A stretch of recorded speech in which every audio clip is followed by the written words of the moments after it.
What would it be like to be weaned off all medication? We're going to find out today.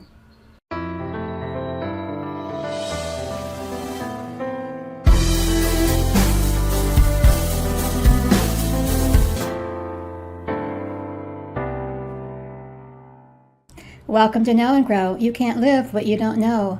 I'm Bonnie Wiley, wife, mother, follower of Jesus, called to ministry, doing what I love most. We are in our Skinny Limb series, and it's two-pronged, or two-limbed if you want to say that. One is 5 by 5, that was 5 pounds by May. We started on March 1st. How are you doing? I lost, I think, 4.4 pounds the last time I checked. Now, I've had a couple days where I've eaten a little too much, so I'm afraid to weigh myself today because I might be up just a little bit, but I hope you did real well. We're going to end the 5 by 5, of course, because it's almost the end of May. But again, one limb was losing weight, and we talked about losing weight, different kinds of weight loss programs and lifestyles, and also we talked about exercise. But on the other side of that skinny limb, we talked about getting out on the skinny limb of risk, doing something that maybe you've been putting off, or even just a project that you don't want to do, you know you need to do, and you've been putting off. So I hope you did something along those lines too. Okay, our story today is about Kathy Payne. She's a friend from our previous church, and her story is magnificent. Here is a picture of her, a before and after. Wow, isn't that amazing? I do want to say I'm not giving medical advice. Talk to your doctor and make your own decisions. Here's Kathy Payne's story. In 1977, I obtained lifetime membership by losing 45 pounds with Weight Watchers and reaching my goal weight. As the years passed, my weight fluctuated up and down until I finally lost complete control and was 100 pounds overweight. I had developed hypertension and type 2 diabetes. I was very sick and highly medicated. I knew that I needed the Lord's help.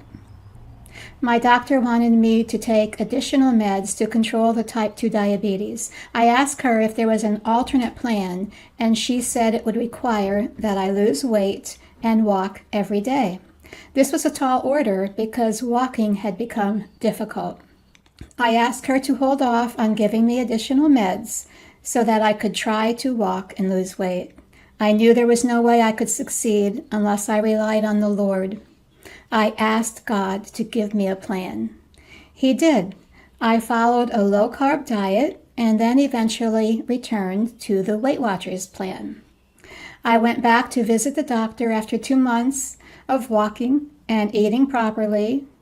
To my surprise, I had lost enough weight to begin the process of decreasing the meds. My blood work revealed that my blood sugar levels were coming down to a normal range. Over the next 8 months, the doctor weaned me off all medication. Soon I was at my goal weight, and I had a new lease on life. What I discovered is that reaching the goal weight was just the beginning of a lifetime commitment. I had to continue to walk 4 miles every day. Wow. Well, this is my words here, wow, 4 miles every day, and control my food intake.